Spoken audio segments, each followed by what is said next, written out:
Halo teman-teman, selamat datang di channel ini. Di video kali ini kita akan membahas tentang Graceful Shutdown. Kalau teman-teman lebih tertarik dengan membaca artikel, kalian juga bisa mengunjungi artikel berikut ya. Oke, nah, saya udah menuliskan ini sekitar beberapa tahun yang lalu. Jadi kalau teman-teman tertarik bisa langsung pergi ke sana aja. Atau kalau kalian lebih tertarik menonton video, kalian bisa stay di sini. Oke, nah implementasinya nanti ini kan mostly menggunakan Golang, tapi konsep yang kalian pahami di sini bisa juga diaplikasikan ke bahasa lain. Oke? Nah, untuk itu kita bahas dulu sebenarnya apa itu Graceful Shutdown. Nah, kalau teman-teman familiar dengan 12 factor application gitu ya, itu adalah sebuah checklist yang harus kita terapkan sebelum kita deploy aplikasi kita ke production. Dan si Graceful Shutdown itu dibahas dalam topik yang namanya disposability. Oke? Nah, coba kita kunjungi bagian sini ya. Kita kunjungi ini. Nah, ini ada di ini 9 ya. Oke, ini ada di checklist 9 gitu ya. Nah, tujuannya itu adalah kita pengen aplikasi kita itu bisa close atau mati uh, dengan aman gitu ya, atau dengan safe gitu. Nah, tujuan dari Graceful Shutdown itu ada di sini sebenarnya teman-teman. Kalau kita perhatikan di bagian sini. Oke, jadi uh, proses shutdown itu dimulai ketika kita menerima yang namanya sig term atau signal terminate gitu ya. Nanti akan kita bahas dari mana datangnya sig term ini. Oke? Dan itu biasanya datang dari disebut proses manager, dan ini depend dari kita jalankan aplikasi kita di mana gitu ya. Nah, biasanya kalau kita deploy misalnya backend application gitu ya. Misalnya kita membuat sebuah API. Nah, definisi dari Graceful Shutdown itu seperti ini, kurang lebih gitu ya. Jadi, ketika kita menerima sig term atau signal terminate, yang kita lakukan adalah pertama kali, kita akan menolak semua koneksi baru gitu ya. Nih, kita akan menolak semua koneksi baru. Tetapi juga, kita akan menyelesaikan koneksi yang sudah kita terima sebelum kita menerima signal terminate. Oke, jadi kalau kita udah terlanjur menerima sebelum signal terminate, kita harus komplitkan dulu si request yang sudah kita terima. Oke, dan kalau misalnya dalam tenggat waktu tertentu kita tidak bisa menyelesaikan requestnya gitu ya, mungkin ini adalah proses zombie gitu ya. Nah, kita bisa shutdown secara paksa gitu ya, atau kita sebut sebagai force shutdown. Nah, itu dibolehkan, tapi kita kasih dulu tenggat waktu untuk proses ini bisa menyelesaikan request yang sudah diterima. Kurang lebih seperti itu ya tujuannya. Nah, kenapa ini penting gitu ya? Ini akan meminimalkan yang namanya misalnya anggaplah kita sudah menerima order gitu ya. Order ini udah melakukan, mungkin udah menyimpan sesuatu dalam database gitu ya. Nah, tetapi kita langsung shutdown tanpa graceful gitu ya, atau langsung mati gitu ya. Nah, artinya proses ini bakal tidak komplit gitu, atau korup gitu. Nah, oleh karena itulah kita membutuhkan mekanisme gimana caranya kalau kita sudah terlanjur menerima dan kita menerima sig term, kita akan bisa menyelesaikan prosesnya gitu ya. Nah, mungkin pertanyaan berikutnya adalah, untuk apa kita mengirimkan sig term gitu ya. Nah, ini biasanya ada hubungannya dengan kita deploy fitur baru gitu ya. Mungkin kita lihat dulu nih sekilas bagaimana sebenarnya service itu di-deploy di production gitu ya. Nah, anggap aja kita menggunakan Kubernetes di sini. Oke, dan ini bisa bisa juga konsepnya sama dengan kalau kita deploy di containerization lain gitu ya. Nah, biasanya kita deploy itu dalam bentuk pod gitu ya. Nah, pod ini di dalamnya ada kontainer, dan kontainer itu adalah aplikasi kita gitu. Nah, jadi nanti kita ada beberapa pod sebenarnya atau replika dari aplikasi kita gitu. Nah, di sini anggaplah di sini ada load balancer gitu ya. Load balancer ini akan distribusi load ke service kita gitu ya, ke aktual aplikasi kita. Nah, ketika kita upgrade versinya gitu ya, atau kita melakukan deployment, yang terjadi pertama adalah si service ini bakal buat replika yang baru, tetapi dia akan mengirimkan sig term ke service yang lama. Oke, jadi dia akan mensignalkan saatnya service yang lama, saatnya kamu shutdown nih gitu. Nah, pada proses itulah kita harus menghandle signal yang tadi gitu ya. Dan kalau lebih detail ya mungkin kayak gini. Oke, jadi ketika ada proses update gitu ya, atau upgrade version dari service kita, deployment baru gitu ya. Nah, ini akan mengirimkan sig term namanya ya. Oke, seek term, dan kita akan tunggu, dan ini kita sebut masa tunggunya adalah grace period gitu ya. Dan kalau grace period ini tidak cukup, kita bakal signal gitu ya. Nah, signal kill ini artinya kita mematikan paksa aplikasi kita gitu ya. Oke, dan memang nggak ada lagi yang bisa kita lakukan di sini. Dan setelah itulah baru podnya di delete dan semua traffic itu di serve ke versi yang terbaru. Oke, nah kurang lebih kayak gitu teman-teman. Nah, gimana cara implementasinya? Nah, ini harus kita implementasikan menggunakan Golang di sini ya sebagai contoh gitu. Tapi teman-teman bisa implementasikan ini juga di bahasa pemrograman lain. Oke, nah langsung saja. Oke, saya sudah siapkan repo-nya di sini. Teman-teman bisa nanti kunjungi di bagian sini ya repo-nya.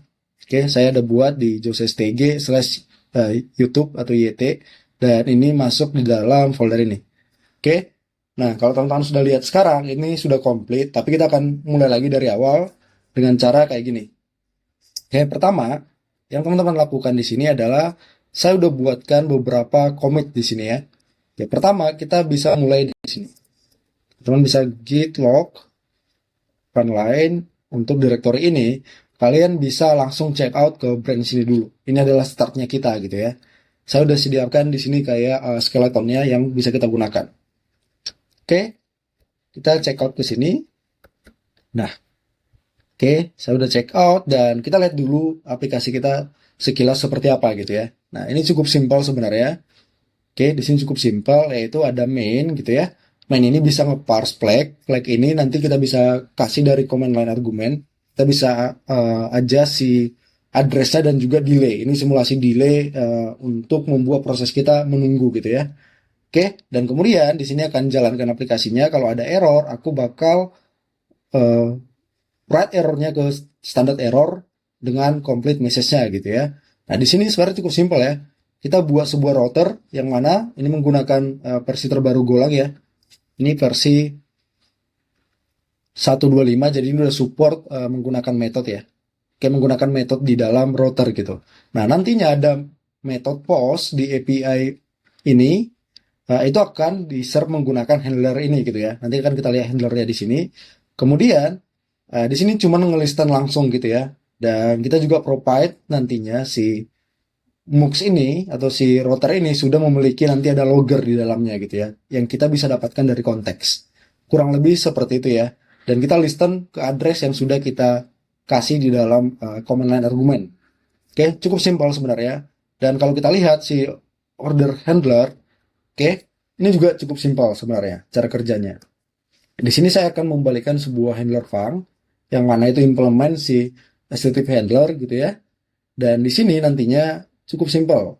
Ya, kita terima request-nya gitu ya. Setelah kita terima request-nya, kita read bodinya itu bentuknya kayak gini. Kemudian setelah kita read, kita akan log. Setelah kita log, nah kita akan melakukan dua hal di sini. Kita menunggu antara konteksnya sudah cancel atau deadline exceeded gitu ya. Misalnya kalau klien nanti cancel, kita bakal balikin ini gitu ya. Kita cuma log aja karena kita nggak bisa ngirim apa-apa lagi ke klien, jadi kita log aja. Kemudian kita juga menunggu beberapa delay gitu ya. Kita menunggu atau ini kita simulasikan latensi gitu. Anggaplah ini melakukan actual work gitu ya. Jadi kayak kita melakukan sesuatu proses yang panjang dan kita simulasikan delay di sini.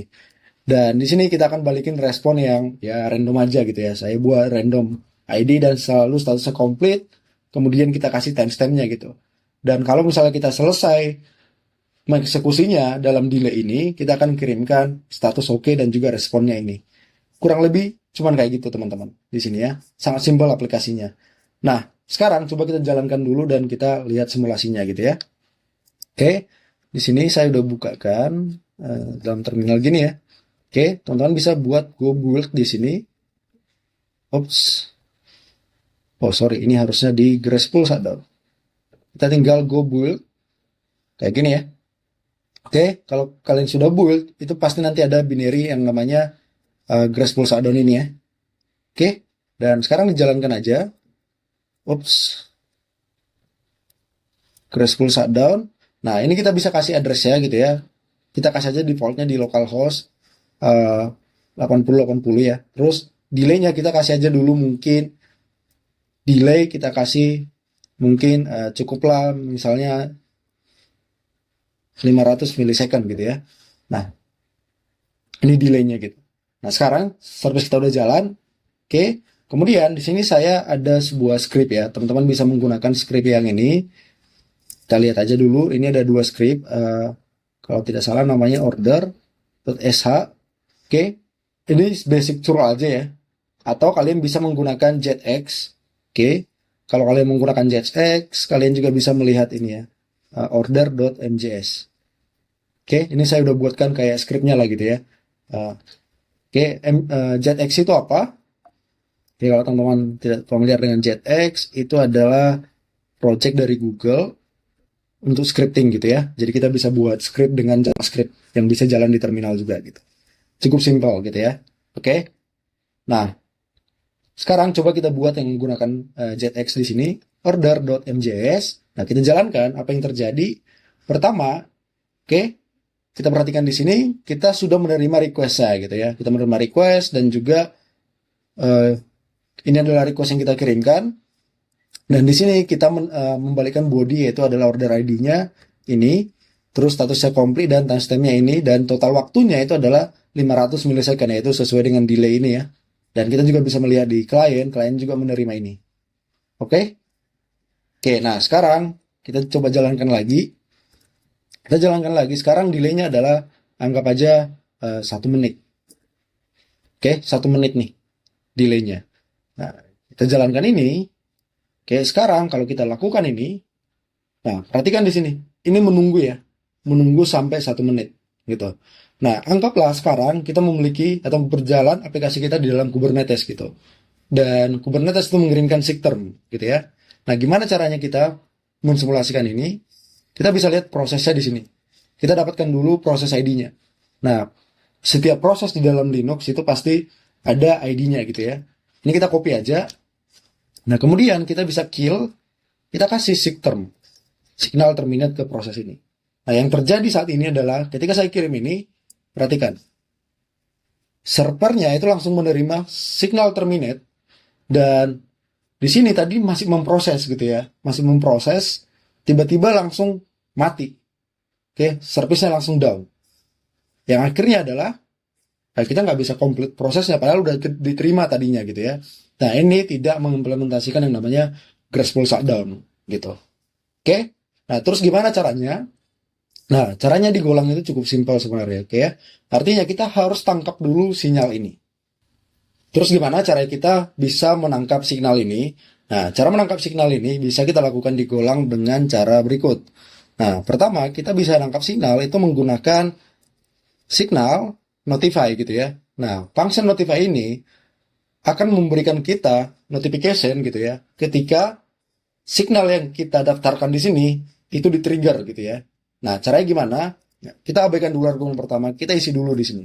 Oke, kita pengen nangkap signal yang namanya itu ada di paket syscall namanya ya, seek term. Oke, kita pengen nangkap signal ini gitu.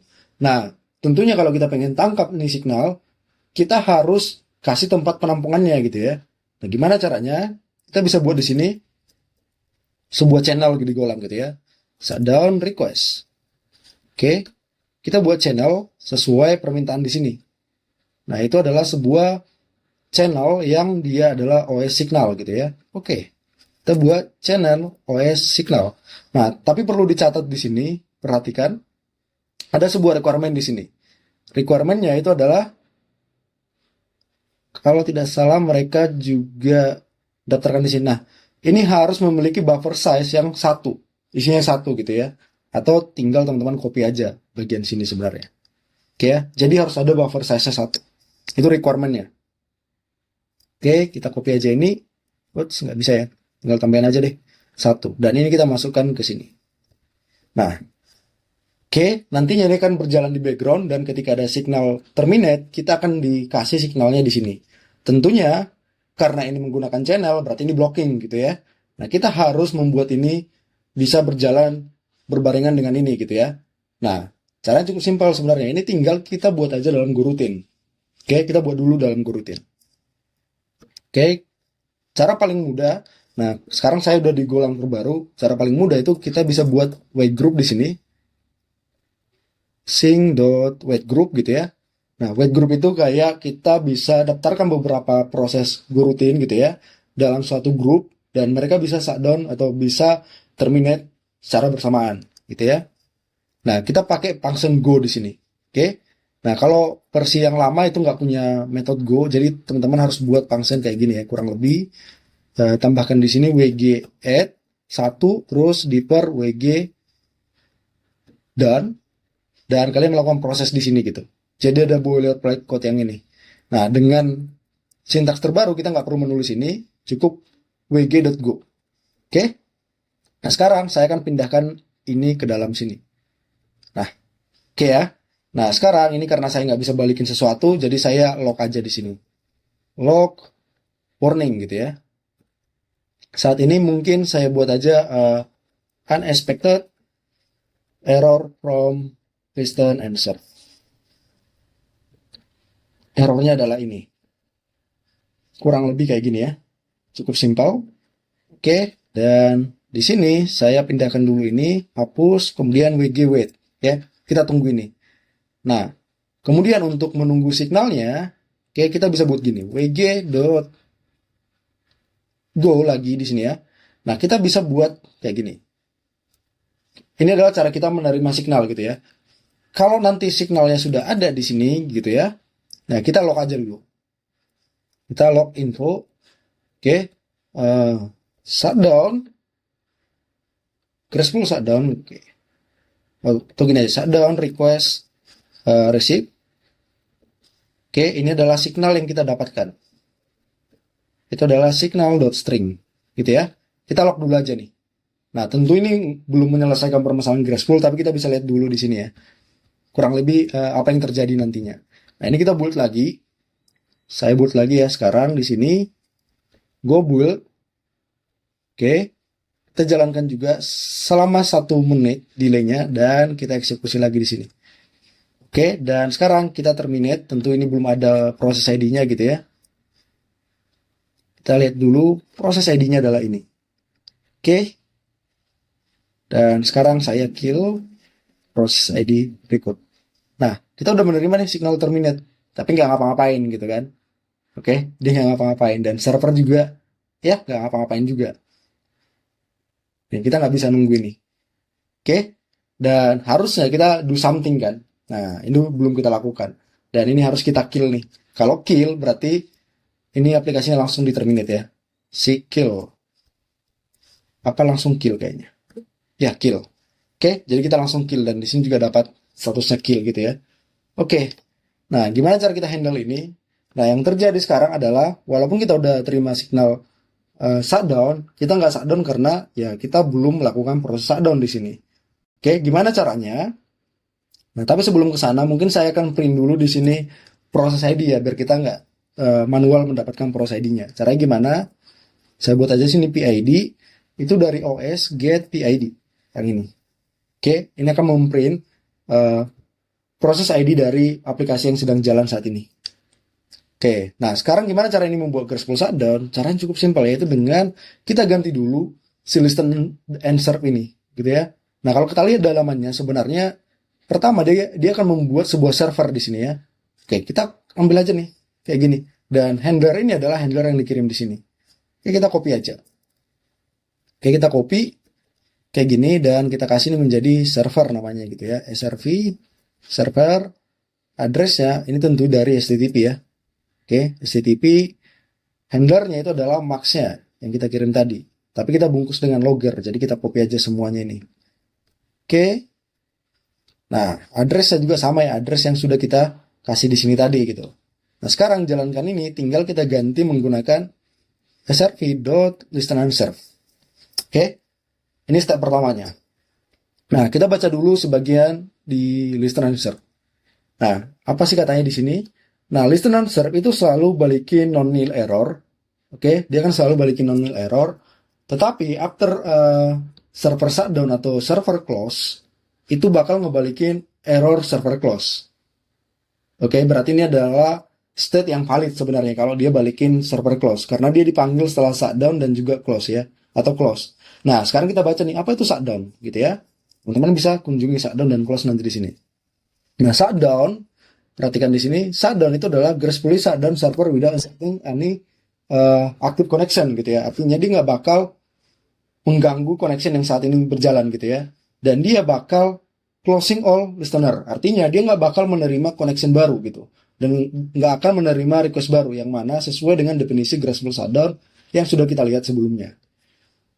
Dan dia akan menunggu, oke, menunggu sampai proses yang sedang berjalan itu komplit gitu ya. Dan harusnya kalau udah selesai dia akan balikin error server close gitu ya. Oke. Nah, sekarang kita lihat yang bagian close. Apa itu close gitu ya? Nah, bagian close kita lihat di sini. Close langsung immediately close all active connection. Oke. Artinya semua request yang sedang berjalan langsung diterminate. Oke, jadi ini mekanisme for shutdown-nya gitu ya. Nah, sekarang kita utilize dua function ini untuk mencapai requirement yang tadi. Nah, gimana caranya? Kita lakukan di sini. Oke, kita lakukan di sini. Ups. Nah, berarti ketika kita menerima shutdown request di sini, yang kita lakukan adalah kita panggil srp.shutdown. Oke, nah dia menerima konteks. Untuk saat ini kita kasih konteksnya dulu adalah to do. Artinya nanti kita akan isi ini. Untuk sekarang kita buat to do dulu. Oke. Nah, kalau ada error gitu ya, kalau ada error di sini, artinya kita nggak bisa shutdown. Nah, pertama yang kita lakukan, kita lock dulu errornya gitu ya. Karena ini bukan hal yang fatal banget gitu, karena kita masih bisa force shutdown di sini, kita buat jadi warn aja di sini, warning gitu ya. Nah, kita buat aja graceful shutdown fail. Ini adalah reasonnya, errornya gitu. Oke, dan karena kita ada error di sini, kita harus paksa close gitu ya. Caranya adalah kita menggunakan server.close. Nah, kalau masih ada error gitu ya, nah ini baru hal yang krusial nih gitu kan. Jadi kita log error. Karena kita nggak bisa shutdown dan nggak bisa close juga gitu. Oke, kita kasih di sini adalah for shutdown also fail. Ini adalah errornya. Oke, kurang lebih kayak gini. Nah, kalau proses udah di sini kita return dan di sini kita log info, oke, graceful atau server shutdown gracefully. Oke, kurang lebih kayak gini kita taruh. Nah, harusnya hanya kayak gini ya. Nah, tapi ada tambahan nih. Satu lagi itu adalah kalau dia sudah shutdown, di call shutdown atau close, kita akan menerima yang namanya error server close gitu. Yang mana itu expected. Jadi itu nggak dianggap sebagai error. Dan kita tambahin di sini, di mana error is ya, kita kasih not is gitu ya. Not is, errornya bukan yang ini. Oke ya.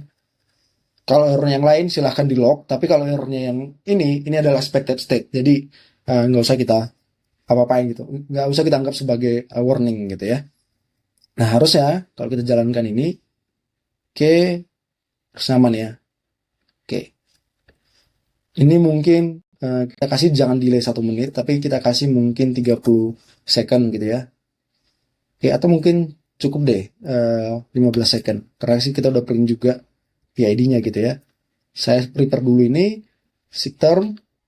Oke, seek term kita masukkan sini, terus ini juga. Nah, ini jalan ya. Oh, saya belum build. Build. Oke, harusnya tinggal graceful shutdown 15 second. Ini adalah PID-nya. Dan ini bisa saya copy, masukkan dulu ke sini. Kemudian kita jalankan lagi ini. Oke, dia baru jalan 1 second ya, 3 second, 4 second. Kemudian saya kirim seek term. Perhatikan di sini, shutdown request-nya itu di receive gitu ya. Kayak gini. Dan kita bakal melakukan proses shutdown di sini. Nah, ketika udah sampai 15 second, artinya request-nya udah complete. Oke, kita bisa melihat errornya di sini. Oke, kita bisa melihat proses semua di sini adalah order complete, ordernya responnya ini, dan waktunya sekitar 15 second. Dan kita juga sekarang bisa melihat log yang ini gitu ya, server shutdown gracefully. Dan yang paling penting juga adalah aplikasi stop, itu sekarang muncul. Kalau sebelumnya ini nggak muncul. Dan ini ada di dalam sini. gitu ya, ada dalam diver yang ini. Oke, dalam diver yang ini artinya aplikasi kita sudah shutdown dengan Graceful gitu ya. Sampai sini sebenarnya kita sudah komplit melakukan Graceful shutdown gitu ya. Tapi ada beberapa tambahan yang perlu kita lakukan, yaitu untuk mensupport yang namanya tadi grace period ya. Kalau teman-teman ingat di bagian sini tadi, oke, di bagian sini, oke, itu ada yang namanya default termination grace period ya. Ini default dari Kubernetes-nya, tapi kita juga bisa implement gitu ya. Nah, kalau misalnya server kita tidak bisa shutdown selama 30 second gitu ya, kita berhak menerima SQL di sini gitu ya, atau kita bisa terminate secara paksa. Dalam hal kita bisa close secara paksa, yaitu menggunakan server close. Nah, gimana caranya ini? Memberikan waktu tengah gitu ya. Nah, caranya cukup mudah digolang gitu ya. Pertama, kita tambahkan dulu di sini biar kita bisa kontrol delay-nya ya. Kita buat grace period itu mungkin kita kasih aja 15 second gitu ya. 15 second. Ini kita tambahkan lagi aja. Duration itu adalah grace period. Grace period, ini kita sebut grace period. Oke, ini adalah grace period. Defaultnya adalah grace period juga. Oke, dan ini adalah wait timeout.